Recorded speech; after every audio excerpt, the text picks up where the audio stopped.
The Earth has been called the Blue Planet due to the amount of ocean visible from space. 97% of all water lies in the sea, with the remainder most is locked in the deep freeze at the polar ice caps. This leaves only 1% of fresh water on which the whole world depends. Fortunately, this percentage is inexhaustible due to a process we call the water cycle. Due to the sun's heat, water is evaporated from land and sea and drawn up into the atmosphere in the form of vapor. It is transported as clouds, and as the vapor cools, water droplets reform round dust particles and fall as rain, snow or hail. This natural cycle, which makes life possible, demonstrates how water can be used again and again. Our lifestyle depends heavily on fresh water. Without it, our way of life would be very different. Agriculture is the greatest consumer. Industry is second, followed by our own domestic use. Only 5% of all water we consume is used in the home. But how much of that 5% is safe to drink? Compared to the third world, where water is scarce and waterborne diseases are common, we in Britain are fortunate to have a temperate climate and a wide network of rivers. We also have a well-organised distribution system of reservoirs and treatment plants which filter out harmful bacteria before it reaches our homes.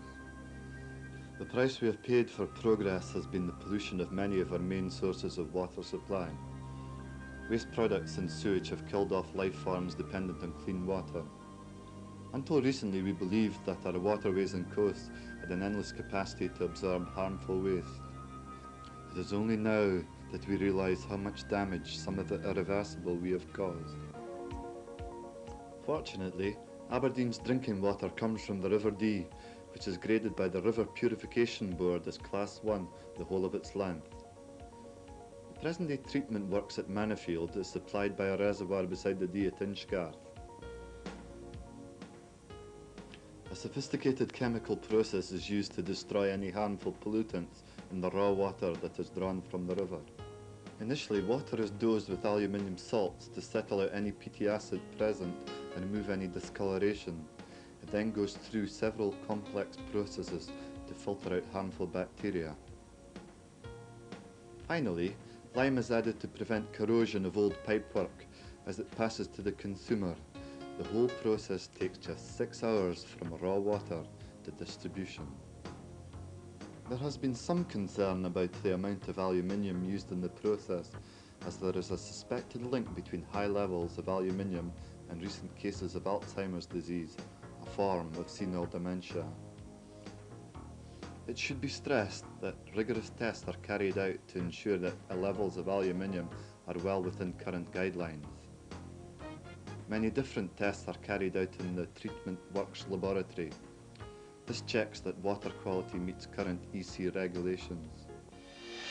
However, it is possible for contamination to occur, as happened recently. Some 5,000 households in the Dice, Bucksburn and Stonywood areas were told to boil their drinking water for almost a week. The cause of contamination was traced to the area's main water supply, the Kirkhill Reservoir. Coliform bacteria, which is naturally present in rainwater, had seeped through cracks in the concrete pipes, contaminating the supply. This form of bacteria is normally eradicated by disinfectant before it reaches the public as a matter of course. On this occasion, unusually heavy rainfalls had caused an increase in the level of bacteria, making it resistant to the disinfectant. The Water Authority's action was to empty and clean the reservoir, flushing out the system with heavy doses of chlorine. At the same time, the residents were notified of restrictions. Because of criticism, the authority was at pains to allay fears that the contamination was not serious. They pointed out that the contamination would have gone unnoticed in the past. It has only been due to the recent introduction of more stringent tests and increased monitoring that the matter became a cause for concern. A spokesman claimed that new rules require a higher water quality, and the worst anyone could expect was a mild stomach upset. more serious incident occurred in the Torry area of Aberdeen in October 1991, when local residents complained to the water services about a bad smell and of feeling ill. Notices were distributed and standpipes set up for the first time in 25 years. The authorities began flushing out the system with chlorine within hours of the reports, but it was several days until the source and cause of the contamination was traced.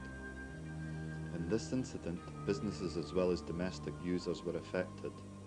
The area is the centre for the fish processing industry, resulting in nearly 100 fish processing factories being affected. On this occasion, sewage in the form of fish effluent leaked into the supply when a burst water main was repaired. By the time this was traced, factories had to lay off staff and destroy fish stocks, costing the industry thousands of pounds. The Fish Curers and Merchants Association demanded compensation from the Water Authority, who denied responsibility. A court case is still pending. These incidents highlight what can go wrong in the water distribution system. Once water is left to treatment works, it can still become contaminated by natural occurrences or human negligence. It is often the consumer who is the first person to detect or be affected by such contamination. Only by our own instincts can prompt action and remedies be taken. It is, of course, not simply left to concerned individuals to report on possible contaminations. There are independent bodies such as the North East River Purification Board, who act as a watchdog in monitoring the quality of the area's rivers, lochs and coastal waters. All companies and individuals seeking to discharge waste have to meet a list of conditions set by the board, the main requirement being that no toxic waste can be dumped.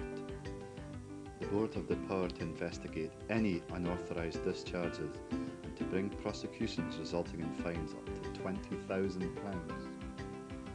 They also take samples from lochs, streams and rivers for testing.